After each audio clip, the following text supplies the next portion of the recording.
Joseph, What's up? what's going on, man? Hey, can I get a little intro music, please? Of course you can.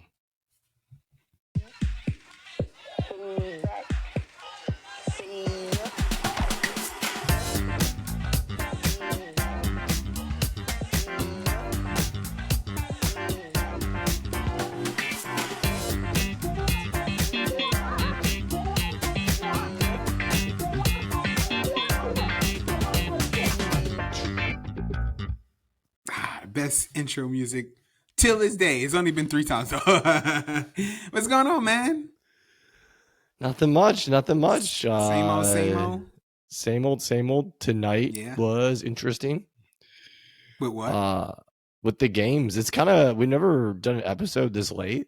Oh, yeah, it's true. It's kind of cool because you have yeah. 2 games done already. Yep. As the Devils are out of the playoffs. On an OT goal. Hey, but that's what happens when you're on a power play. Yeah, but that was, I mean, it was a good back and forth game. I mean, just again, we talk about this every day. The Devils, they came in clutch first. They came in early, and they just couldn't maintain that. But yeah, I mean, it was a good back and forth, like I just said. But the Kings, I mean, I'm not surprised, and I don't know if you are. I'm really not surprised. No, listen, my first NHL bracket I made and kind of the one I felt most confident in. Obviously, it's busted. It's not perfect by any means, but I do have the Canes winning it all in there. They were the team I was probably most confident in going into the playoffs. Again, just because it's kind of interesting with the Canes. They almost... like the Devils almost kind of mirror them in the sense of 4 years ago, the Canes, with a very young team, kind of burst onto the scene unexpectedly sooner than they thought. And they made it all the way to the Eastern Conference Finals in 2019 and lost to the Bruins. But ever since then, they've been a steady, familiar face in the playoffs. So they've been kind of building to this. So again, not really expected at all. If anything, the surprise was that the Devils kept it so close this game. Yeah. I thought the Hurricanes, especially being at home, were gonna finish them off pretty easily, but they gave it their all. But again, the future's bright for the Devils. So yeah, very, very bright, man. Very nothing to be disappointed about. You know, they gave it all. You know. I've given it all she got, Scotty. But I could have given it more. I was wrong. Oh, that's awesome. No, it's not okay. I literally said I give it all to the gods. Little Family Guy there. If you're watching this and you hear this, that's our favorite show. But yeah. So and right now, Stars cracking a plane right now. Stars up 3-2. It was 3-1 last time I checked. Okay, interesting. No, it's 3-2 right now. Okay. So we'll see. I mean, I don't think by the time we finish this, the game probably still be going on. So we'll have that on our next episode. But I can tell you this much, man.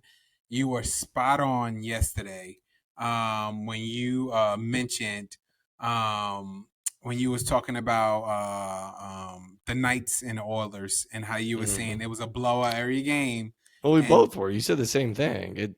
Well, yeah, but I mean, you hit it spot on. How it's just a back and forth thing, and it was Edmonton turn last night. Yeah. I mean, it's just like they just go back and forth, blowout, blowout, blowout, blowout. It's just, man. So, are we expecting tomorrow for Vegas to go off? You know, I mean, there's no reason not to think, and if you're doing the numbers right, honestly, if you're a Vegas fan, you want that because if you're doing the pattern correctly, Edmonton will take Game 6, and then you should have easy sled in Game 7 back in Vegas. So, yeah, I would. I was laughing when I saw that. I'm like, oh, it's happening again. Yeah. Now, yep. A Oiler, Darnell Nurse, and who's an Oilers player, and Alex Pietrangelo, who's a Vegas player, they are both suspended for tomorrow's game. So it could be interesting. Mm-hmm. More so for the Oilers. I think Darnell Nurse is more of a factor than Alex Pietrangelo. Darnell Nurse is kind of the big bruiser. Good hard player. Has been on the Oilers for a while. He's one of the longer tenured players. But they're both sitting out. Well, they're forced to sit out tomorrow's game. So who knows what comes of that? Advantage Edmonton tomorrow with that? I would give the advantage to Vegas. I think Alex. Oh, okay. I think Alex Pietrangelo is. I mean, at this point, every player is necessary, but between the two, I think Darnell Nurse has a more of a direct positive impact for the Oilers. Whereas Pietrangelo is just kind of there for the Knights. So I think it's definitely a bigger hit for the Oilers to lose Nurse for a game. Yeah. So, and the Maple Leaf came through 2-1 over the Panthers. That's a 3-1 series. Still think Florida has it. It's not much to talk about. Maple Leafs had a night. Yeah, they won. Cool. They got one game. They almost lost. Like, that's the crazy thing. Like, I mean, they won, but I mean, they were up 2-0 most of that game, and then Florida got one. And at the end, Florida, I mean, they had a couple real good chances at the end. So, yeah, nothing. I didn't see anything from the Leafs to change my mind about the series tipping, and I think Florida will finish them. They'll finish them tomorrow, I think. So yeah, I think so too. I'm with you. But yeah, that's all for the NHL that I got. Moving on to the NBA. Yesterday, we saw the Knicks hold on 3-2 series now. Again, the Knicks look good, and we had this conversation yesterday about Brunson. Went off. Exactly what you wanted. We both chose him if we had to start a team today over Kyrie. It showed yesterday why. Kid was a monster, played all 48 minutes. And I mean, when he does that and when he play like this, the Knicks have a legitimate chance. Now the thing is, can he sustain that? And game 6 is tomorrow. I don't know. I mean, being away, you know, if you could get game 7, is it in Miami? Yes. Yeah. If they could get back to Madison Square Garden, they have a chance. They have a really good chance because New York going off in New York. I mean, that's a really great crowd to play in front of, and you know, advantage would go to New York if they could steal game 6 tomorrow. So yeah, I mean, good game, good job for the Knicks. Can they maintain it in tomorrow? I will. I'm not super confident about it, but I'll go with them. I'll roll with them. I think the Knicks force a game 7. Yeah. Maybe just because I want to see it. Like, I would love to see the Knicks in the Eastern Conference Finals. Somebody I would too. Yeah, I would too. I would. I mean, yeah, it's not like I said. It's not like New York being in the playoffs. It's, you know, whether if it's hockey, baseball, football, you know, New York. I mean, it's just such a great crowd to see and be a part of. Have you seen all? I mean, I'm not really. Don't care too much about celebrities, but I was scrolling through ESPN and they were showing all like the faces that are going to the Knicks games. A lot of like so there's Antoine Griezmann was there. So Antoine Griezmann is a French soccer player, probably one of the more famous soccer players in the world. Very good, very, very good. Plays for the French national team, obviously, and he plays for, I want to say, Atletico Madrid. Atletico. He might have transferred in recent years, but he was at the Knicks game. I was like, okay, that's cool. I don't know. Hey, he likes it. He likes. Maybe he liked the Knicks. Maybe he just liked basketball. Maybe he just wanted to be in Madison Square Garden. Who's the most recent Spider-Man? Tom Holland. He was there. Like, I don't know. It's New York and LA. It's because Lakers games too. You get all. Yeah. Everybody. Jack Nicholson was there. So. Yeah, I mean he just recently came back to the games, but he was always there. But yeah, I mean, I mean, normal people like us, we ain't paying $20,000 to sit at the front, so we would Yeah, gladly that's watch true. that from home. Let them do that, and who Yeah, knows if they even pay? Maybe they just get free tickets because of their, stardom. So, that's true. but yeah, But so yeah, that to your one, point, New York in the playoffs, it's nothing quite like it. So yeah, and so that's why I really enjoy it. Warriors Lakers. Warriors took it last night. Um, again, Warriors at home. Like I said, the Lakers. I said it yesterday. Last night would have been ideal for them to close it out, but tomorrow is a must for them to close it out. You do not want to go back to Golden State in a game 7, as I mentioned. AD got a little hurt at the end of the game, but so he didn't go in concussion protocol, so he's good to go. But yeah, I'm still gonna roll with the Lakers. I think they take it tomorrow. Because I think they even know they don't want to go back to Golden State for a game 7. So I think they're gonna pull out all the bells and whistles. LeBron is gonna have a monster game. I think AD is gonna have a monster game. And I think they're gonna move on to the Western Conference Finals tomorrow. yeah, I agree. I know there's a lot of talk, and I think one of the Warriors, I don't know who, made a comment about, we've been down 3-1 before, we've come back before. Totally true. The 2016 Western Conference Finals. I mean, again, you always want to hold out hope. You don't want to be negative if you're a player. I don't think they have the same magic this year.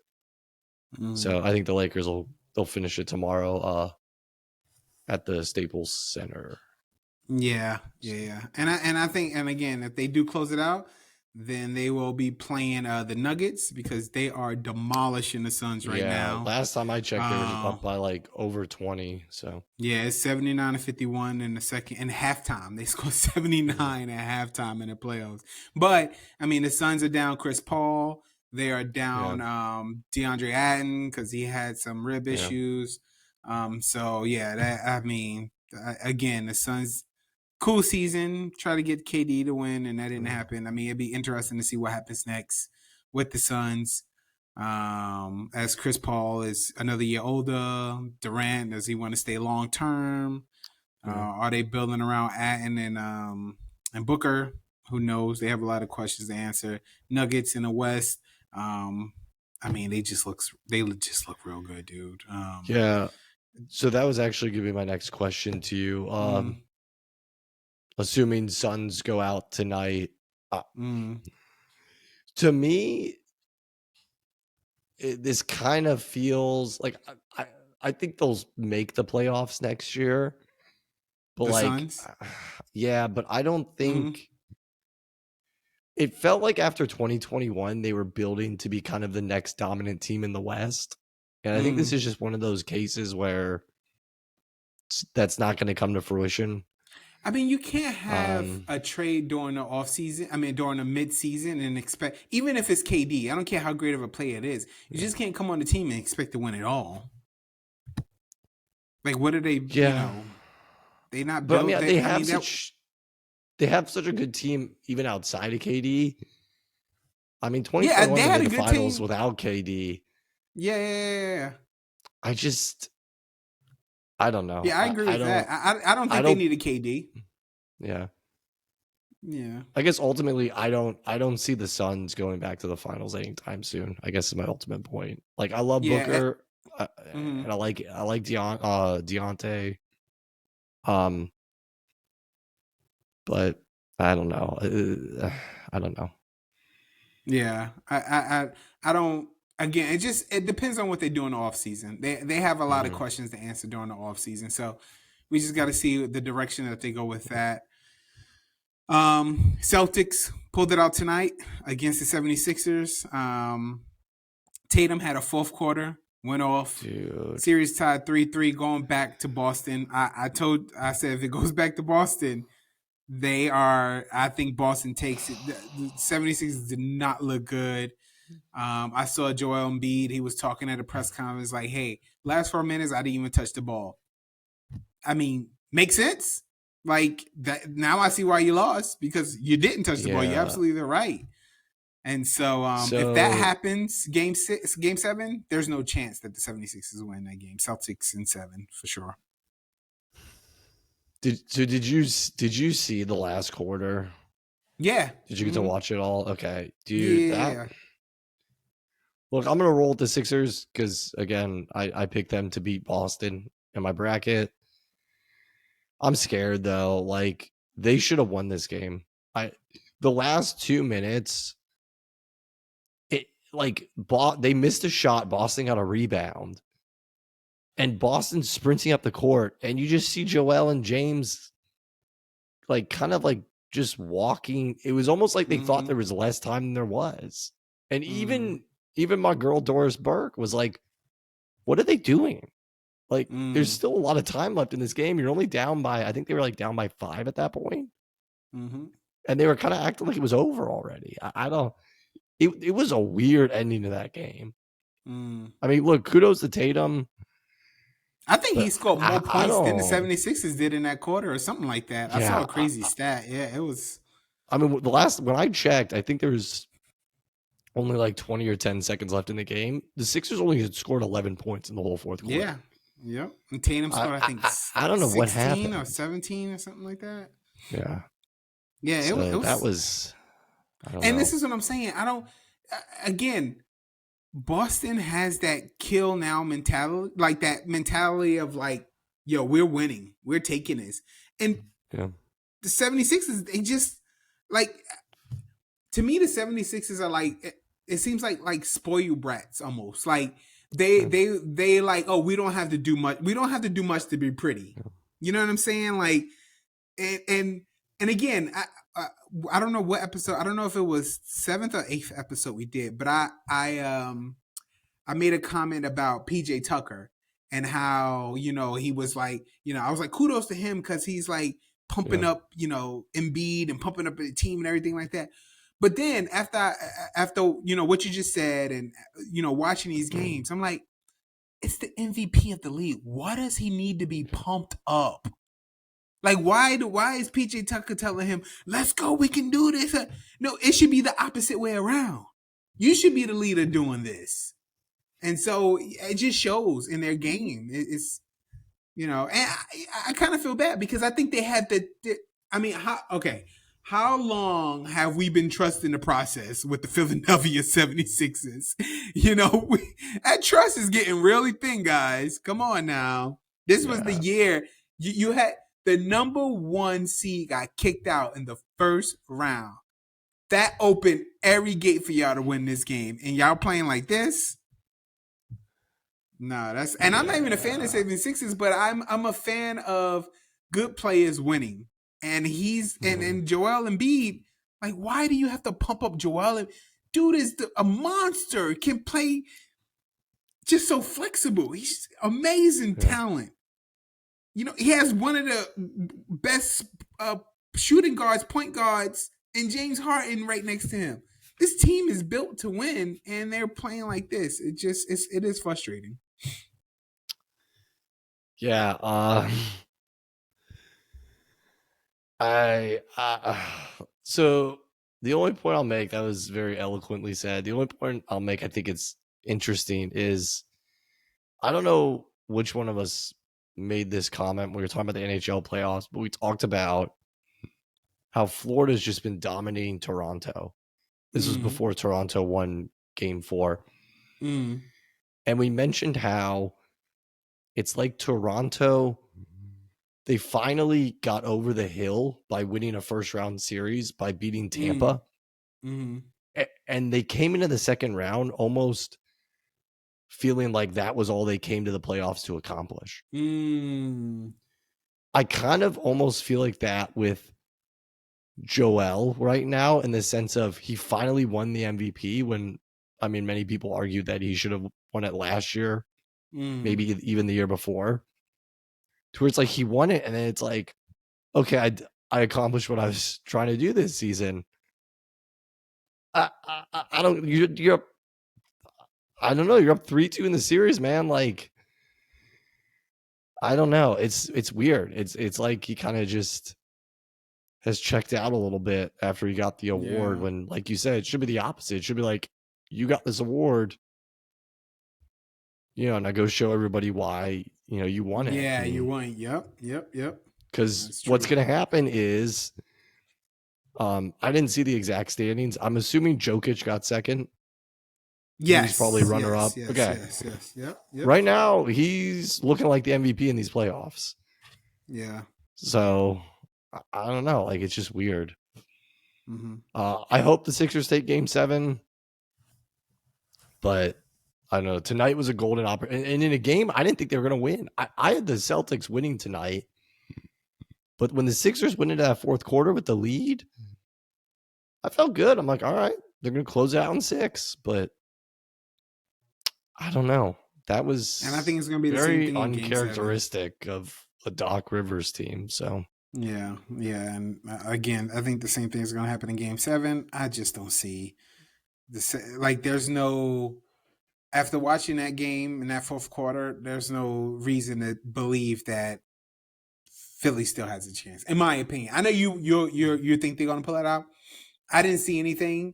Everything that I saw tonight points to Boston winning Game 7. So that's how I see it. So the only other thing I'll say about this, while this really has no connection at all, I just do think it's interesting to point out. So the Celtics play in TD Garden, which is where the Boston Bruins also play. Boston Bruins have already had a Game 7 in TD Garden this season, these playoffs, and they lost. So not a lot of good spirits around there right now when it comes to Game 7s. So let's move on. I'm just saying. I'm just saying. It has nothing to do with one another. I wouldn't let a single Bruin come to that game. Into the game. Are you a Bruins fan? No. I wouldn't let any of the players. David Pastrnak comes. I'm sorry, sir. I can't let you come to your locker room. Who are you? No, sir. Please go away. That's funny. So you mentioned to me off air, you had some 30 for 30s you wanted to talk about? Oh yeah, I've kind of been getting back into my 30 for 30s. Watched a handful of them over the past couple weeks. There were two things that kind of stuck out to me. So one, and that's 30 for 30s on ESPN. If you guys don't know what we're talking about, okay. Yeah, it's kind of like I guess they're just all documentaries. Yeah, like docuseries. Usually, usually touching on like specific stories or interesting. Yeah. Things. But anyways, I watched. They did a whole one on the Tuck Rule and yes, Tom Brady and he had Charles Woodson. So I guess my question to you would be, because they pose it at the end of the series is, if they roll it a fumble and the Patriots go on to lose that game, what does that do to Tom Brady's legacy? So I'll pose the same thing to you. So first off, technically, according to the rules, it wasn't a fumble. It really wasn't. It's one of those weird things though, which is another interesting point, where when you watch it in real time, it feels like a fumble. Like according to the rule book, it wasn't. But when you watch it in real time, and even when they slow it down, you're like, he's not passing that ball. Like he's bringing it in to take the sack. So it's like literally because it wasn't touching his body, they called it incomplete pass, which seems silly because he's not passing at the time. So it's one of those weird areas where like almost common sense, like the rule doesn't follow common sense almost. Anyways, I digress. What do you think happens to Tom Brady if the Raiders win that football game? In one word, nothing. So you still think he stays the quarterback going into the next season? Yeah. Because remember, if he loses that game, he doesn't win his first Super Bowl that year. Was that 04, 02? It was that was the first time in the NFL playoffs. That So was that the was 02. 2000. Yes. Yeah. So Yeah. yeah. It would have been the So 2001 season, and the playoffs were in 2002 in the 2002. playoffs. Yes. And they played the Rams in the The Super Bowl. Raiders. Oh, the Rams in the Super Bowl. No, Yeah, no, sorry. no, in the Super. Yeah, in the Super Bowl, Yeah. and Mhm. they won. So first season goes to the Super Bowl and he loses. First season in the Super Bowl. You will give this man another shot next season. But it All right? didn't And he happen didn't. in this. So it didn't happen in the Super No, no, Bowl. no, So no. I know it didn't. No. I know it didn't happen yeah. in Super Bowl. What I'm saying, I'm sorry. I didn't mean to say Super Bowl. Excuse me. AFC Championship. One game away from the Super Bowl, right? You come in, you do what you did, get into the playoffs, and you get to the championship, and you lose. But how many can say that they in their first season has done what Tom Brady has done? So again, real quick. So it actually wasn't the AFC. So a lot of people think it was. It was actually only the divisional round. They won that game Oh, and was then it? played. And then they played the Steelers in the divisional round. Okay. So that's what I'm saying. Like, I always thought. he makes it. He makes it to the playoffs. He comes in for Mhm. Bledsoe, takes him into the playoffs. But you lose in the divisional round. So right, it's the ultimate question, because now it's, well, yeah, he got us there, but we still have Drew under contract. We still trust Drew.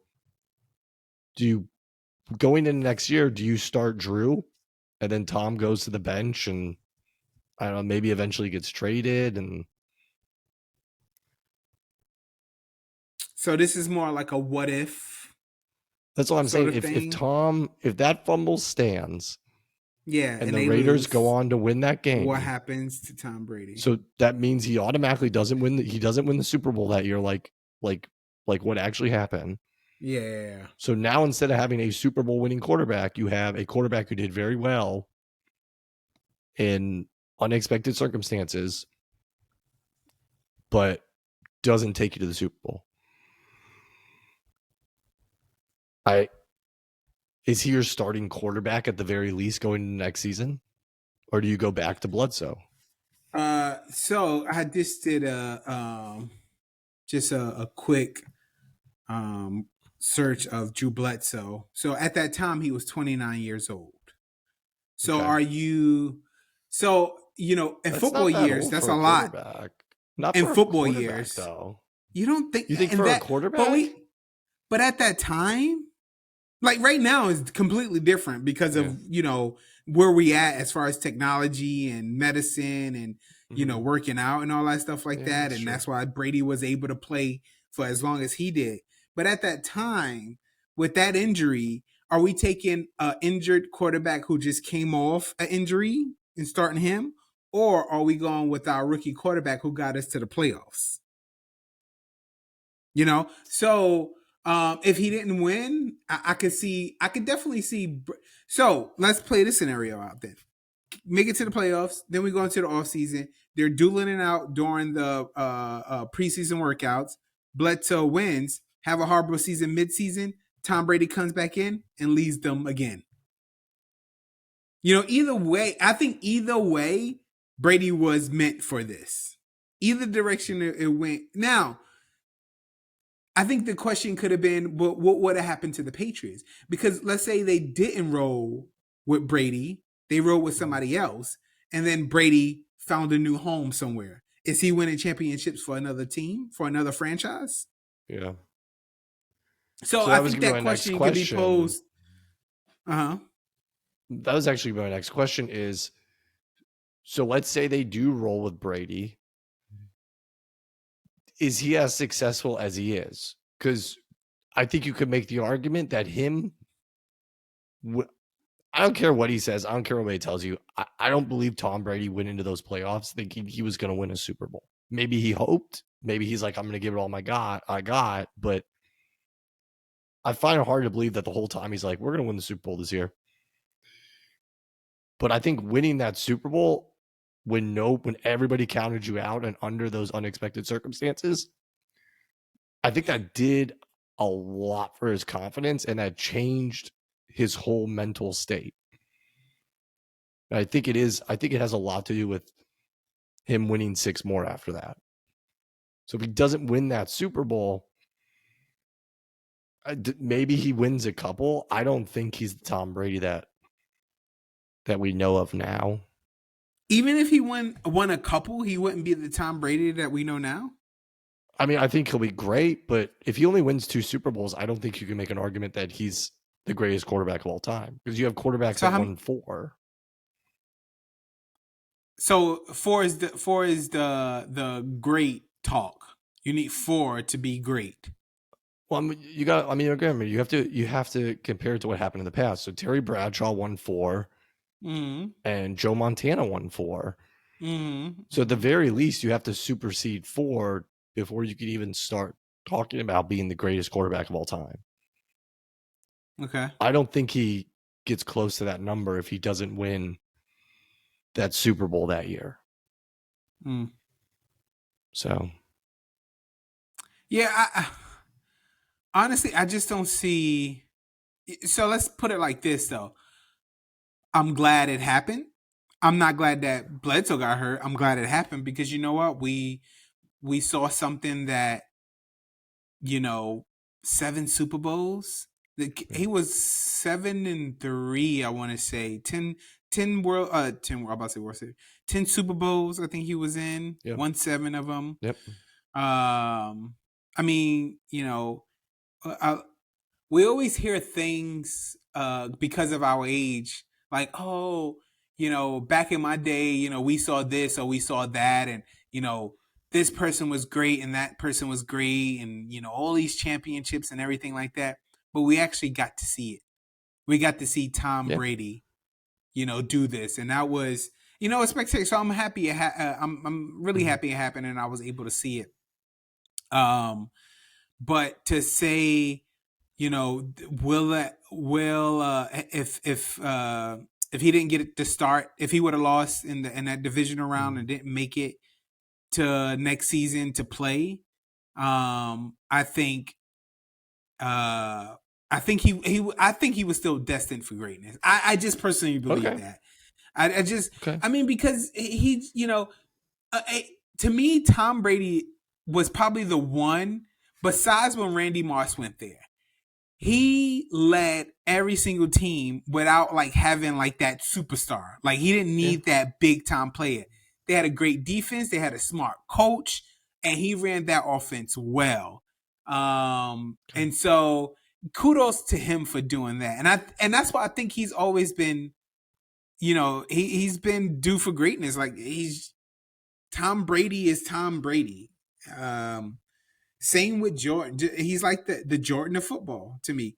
Jordan didn't have, he had Scottie Pippen, but Scottie Pippen was a great role player.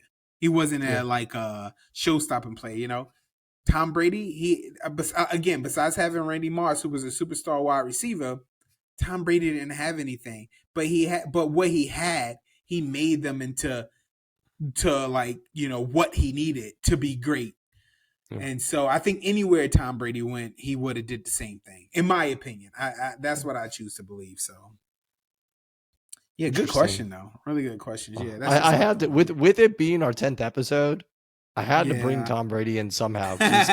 We spent 5 minutes on the first episode just talking about Brady. So that is true. I had to work him in somehow. And it was announced today too that they are. They're gonna honor him at open him. And back in the Patriots are gonna honor him since he retired. You know what I was thinking though? It's so funny. Well, in my mind it was funny. But they go and honor the Patriots. I don't know what team they're playing that night, but whatever team they playing that night, let's say they give him an honorary football or something like that. And he says thank you, and then snaps the ball, and somebody runs down the field. He throws it, they score, and now it's 7-6-0. And he unretires right there. I forgot to tell you, I'm actually the starting quarterback. Yeah, it's so funny. funny, dude. He gets on the podium when they're honoring him. I would like to officially announce my return to the NFL. I have signed with. Whoever he's playing with, man, that'd be so That's funny. Oh man, that's great. Yeah, no, good thing to bring up, man. Did you have another 30 for 30? So I had one more. Yeah. Little. Go for it. So other one I watched I thought was really interesting was it was all about the USC football team. In the early 2000s when they were returning to relevancy and becoming the dominant program, eventually ending with what many say is the greatest college football game of all time. I don't know about that, but that Rose Bowl where Vince Young runs it in for UT and they pull the massive upset over USC. But a lot of the video was focused on Reggie Bush. Again, a lot of people say he may be the greatest college running back of all time. I won't get into all that, but he was amazing no matter what. But he wins the Heisman and then he has to give it back, and he's stripped of all his records because it was found that he was given favors and monetary value and stuff to go play at USC, and while he was at USC. So I just think it's so silly that this is a guy who just like balled out and showed out every game, was unbelievable. And then he basically, obviously we all know that he won. If you ask who won the Heisman that year, they're going to say Reggie Bush. Everybody's going to recognize his greatness. But technically, if you look at the record books, it will be as if he never existed or played football, college football. And if it was for something like PEDs or steroids or like something that actually affected his performance, I would kind of understand it.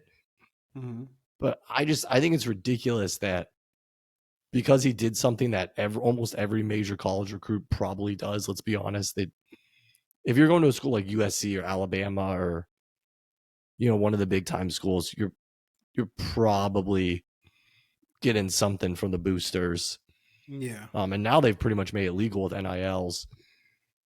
But I think it's silly to wipe away his records for something that didn't affect his play on the field. So I was kind of wondering, I don't know, where do you stand with that? Like, what do you think? You think he should be written out of the history books? I mean, I don't know. Yeah, I don't think. I mean, it is tough. Like I understand the dilemma. But I'm with you also because, I struggle with if we turn towards the MLB, Mark McGwire, Sammy Sosa, Barry Bonds, like, for what they did. And Roger Clemens, as stupid as he looked on the stand, when he had to talk about, what he did, the use of PEDs and stuff like that. Right. But at the same time, right, the reason why I enjoy the home run ball so much is because of Mark McGwire and Sammy Sosa. Yeah. The reason why I enjoy good pitching because I watched Roger Clemens do it. Granted, they had help doing these things, right?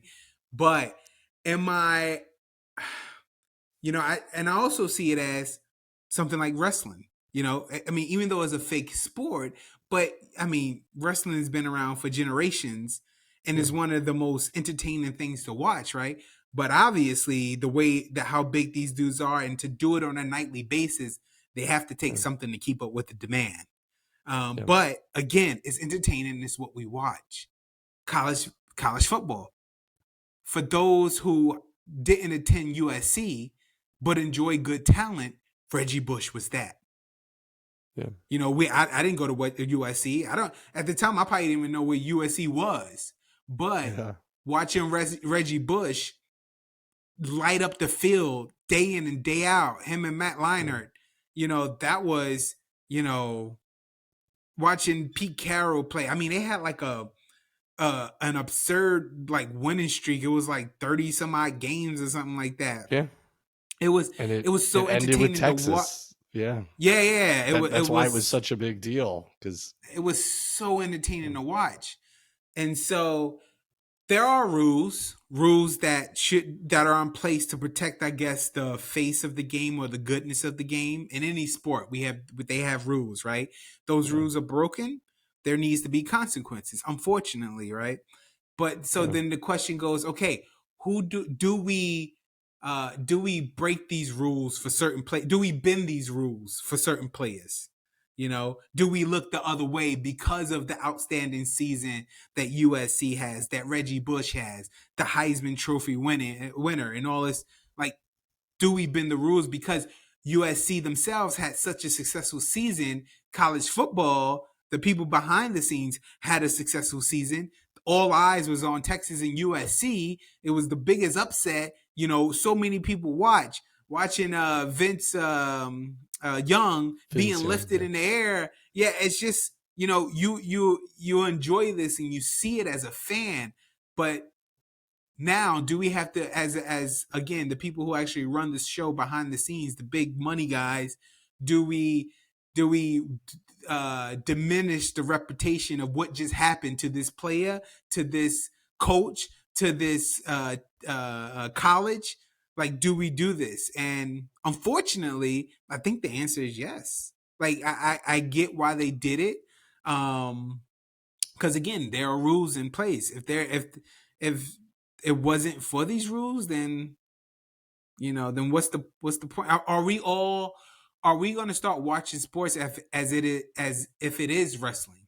Like, is it just entertainment purposes? Let them cheat, let them do whatever they want to do, let everything be rigged. Like, is that what we come to? So, I mean, I get what you're saying. You have to protect the integrity of the game, but like, if to me, and they did put sanctions on USC, and then got banned from bowls. Like, things happen, and funny enough, Pete Carroll bolted real fast to the Seahawks when all that started coming down. But to me, it's like, look, Reggie Bush, when he came to USC, was an 18-year-old kid with all these people handing him money and showing him all this stuff. Like, I don't blame him for what happened. He showed up every Saturday. So again, if you want to punish someone, take it out on USC. Don't take away his record. Like, again, obviously you can scrape him from the books. In everybody's mind who watch college football, they're all going to see him as a Heisman winner. So are they really gone? Not necessarily. But like, he had to disassociate from USC. Like, I mean, he's a broadcaster now, which is good for him, but he has not been back to USC since everything happened. It's just, I think it's sad to do that to a kid who, like, every Saturday, day in and day out, he put his craft to work, and all because he took some money and some donations, and he let his family stay in this house that was paid for by a booster. You're just gonna, I don't think those two are connected. Like, his play on the field is independent of that. So I get what you're saying, right? And I'm not disagreeing with you, right? I'm playing the side of understanding why things are happening, right? And so my opinion on that is that if you're old enough to make the decisions to take this money to use a booster's house, then you're old enough to take those consequences that come with all of that. Because these fair. Rules are in place. You know what I'm saying? Like, and yeah, it sucks. I'm not taking anything away from Reggie Bush. I think you're absolutely spot on. I think he was one of the most prolific running backs to ever walk on that college field. I mean, kid was unstoppable. He was amazing, right? I don't think he had the NFL career that he should have had. But being one of the best college players to walk the field, I think he was absolutely that. But again, that money is enticing. You made a decision to take it, and you paid the consequences. Now, again, at that time, that money probably was worth it. You know what I'm saying? He really needed that money, right? Now, the other question is, could he have held on and just waited for that NFL money to kick in, which he got right away. And then all of this could have been, none of this would have happened if he would have just said, "No, I'm good. I'm gonna wait this off. I've been, struggling this long. I can wait a little bit longer. Not gonna diminish my reputation for a few dollars." And sure, it wasn't a few dollars, but I'm not gonna. I'm about to get probably 4 or 5 times more with endorsements and playing in the NFL than I am going to get from this booster or this scout right here that's trying to pay me a couple of extra dollars to be at USC. I really don't. I don't want to say. Yeah, it is tough because I don't want to be like, oh, if it was me, I wouldn't have. Because I've been in some positions. Somebody give me some money to play, boy. When I wake up in the morning, make sure that money in my account. All right. So I get it. And some of us just don't have the willpower to just say. And again, because of his promise of how great he could have been in the NFL, I think that was more than enough to say, wait. Now, if I knew I wasn't going to be crap in the NFL, like if I know, dude, I'm barely making it, and hey, let me get some money now and try to make something of myself from this. But if I knew I was going to be a superstar in this league, I gotta have some will. You just do. I mean, but we even deal with that today. I mean, look at somebody like Ruggs. You're in your whole career speeding down and a Las Vegas Boulevard, being a dummy, killing someone. It's just, you have a bright future and you're making dumb decisions. Athletes make dumb decisions all the time, and they have to pay the consequences for it. And unfortunately, it sucks. Now, I'm not comparing, what Ruggs did to what Bush did at all. I'm just talking about like the decision aspect. Like you ruin your career over, just stupidity, And unfortunately, Bush taking his money, it was just stupid on his part. And, unfortunately, he was in the middle of that. They made a decision to make him the face of this, to make sure that it doesn't happen again. And you realize that anytime there's anything, as it can be like a penny in somebody's account, like there's news about what's going on in these college sports, they don't play around now. He was the face of it, unfortunately, So, but I mean, he's doing great now. I think he's like commentating somewhere, or he's actually a broadcaster for Fox for college football. Okay, yeah. So, I mean, it was unfortunate. Feel sorry for the kid. Well, he's not a kid anymore, but at that time, but he's doing great now. Yeah. But can we talk real quick about the announcer who made a mistake and said the N-word? Is that what? Okay, so that? I read that story, and I heard. Did you see the video? I didn't see the video. So I think so. From my understanding, they was doing something from like a Negro league, and he was just like, "Man, I just had a good time at the league," but he said he slipped. He got it slipped out of that, but he meant to say Negro, but he said the ER word. But I look, I'm not here to say, oh, you need to ban him and get up, make him an example and stuff like that. Shit, that slip, that's a to me, that's a big slip. And they docked him. Yeah, they docked him $1 million on his salary. But when I saw they docked him $1 million, I'm like, how much do these broadcasters make? Yeah. they docked him $1 million. What? Because he only does. I mean, he's not like a national one, right? He only does A's games like locally. Yeah, right? He does what? He's for that organization. Just for how does a team with 8 wins have enough money to pay an announcer? I don't know his salary, but they took away $1 million for him saying it. I'm like, man. And so, but do you think? And we're gonna wrap this up soon, but I don't like. It's especially in sports. Like I get it. We in any situation, it's not okay to use racial slurs and stuff like that, right? Yeah. But like do you want to keep your reputation in sports? Like when you act out in a certain way, do you just deny things just to keep your reputation, or do you think it's just an honest mistake? Because again, for me, the word Negro and the word that, like you can't mess up the two unless you're thinking it. You know what I'm saying? Yeah.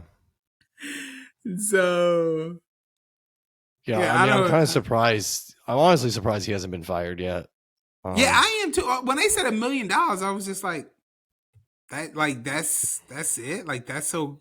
Is that okay? So you mean to tell me that someone who apparently makes good money commentating, they could come and say, "Oh, I messed up. I slipped up and said that."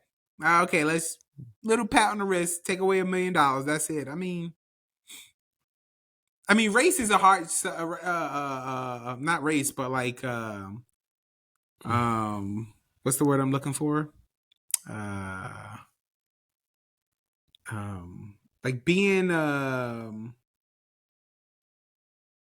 don't know what the word I'm looking for, but I don't know. Talking about this culture, talking about, using slurs and stuff like that, or just talking about, the this race issue of black and white and all that stuff, other stuff like this, but slipping up and saying that word on national TV and just I don't getting really knocked see $100. how. Yeah, I don't. Again, I didn't watch the video. I don't see how you would make that mistake. Yeah, I don't get it. Like it's like, dude. I don't know. I also feel like there's precedents in other people that do that will probably. I mean, people will probably be fired in their normal lives for doing that. Mm-hmm. So that is surprising to me. It's also interesting that it happens the same week that Bob Huggins, the coach of West Virginia, used a derogatory term towards like the LGBT community. He was also docked, I think, $1 million. Is that, so I guess that's the answer. I thought West Virginia was going to fire him immediately. I am surprised he has his job. Yeah, but again, these. You're the face of. I mean, announcers are the face of the team too. Yeah. I mean, because they call these games every day, and you're saying essentially the Oakland A's are saying, "Hey, it's okay.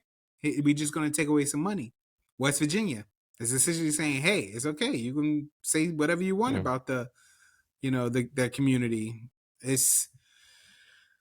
Yeah, it's just. I guess it's just the world. The Bob Huggins one, I don't understand the Bob Huggins one. Well, I don't want to say I understand it a little bit more than the Oakland A's one, but it's like he's the head coach of a major basketball program, so I could kind of see where they were trying to like do all they could to keep him. The Oakland A's one, it's an announcer. You can go find another announcer. Yeah, I don't get that one. It's I mean, I get what you're saying, but you can still go find another coach. You might not have a good season, but Bob Huggins hasn't. He hasn't been good for a long time. Like I don't know why they keep Huggins. I don't know. Yeah, I don't. Yeah. I don't. Again, this is just. It just made me. It just made me. Yeah, it just made me. It just crossed my mind. I was just like, "Did you see this? This is." When I saw the $1 million, I was just like, "Really?" Like. It's just, it's just ridiculous to me. But anyway. But you could also make the same argument for the Alabama basketball player who is probably going to get drafted in the top 5 this draft, but also allegedly provided a weapon in a murder. It's like, I feel like once you get to that pedigree, it's not right, but like, I don't know why people give passes. I don't know. I don't get it. Like, I don't know. Yeah. It's a weird situation. Yeah, it is. So. But, all right, man. Well, let's conclude episode 10. Number 10. Man, that's cool. I can't believe we've done 10 episodes, man. Yeah. I know. That's cool, man. And hopefully we continue to get more followers, more likes, more views. If you know a friend who know a friend who know a friend that enjoys sports podcast, please tell them to check us out. We on Apple, Spotify, YouTube. Just got our IG at Socratic Sports. Please check us out on there. Give us a comment. Let us know you watched and you enjoyed. If you guys got questions, leave them there. We answer them. So yeah, Joey, another great topic, great conversation. Thanks for bringing up that 30 for 30, man. That was really good. I know you had a couple other MJ and oh yeah, but we about the wide that's coming. receivers. Okay. Yeah, that's coming. That come next episode. On the what day is that? 15th. Monday the 15th.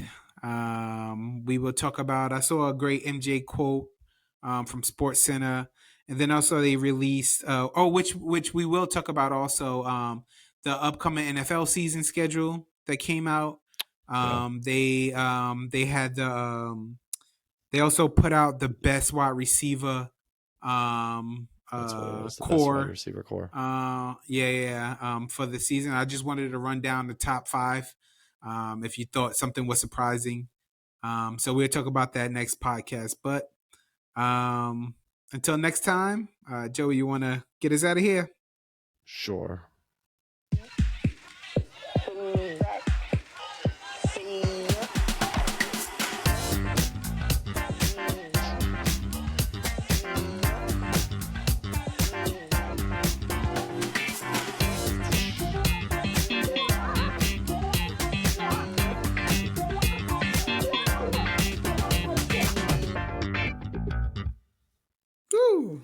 See y'all.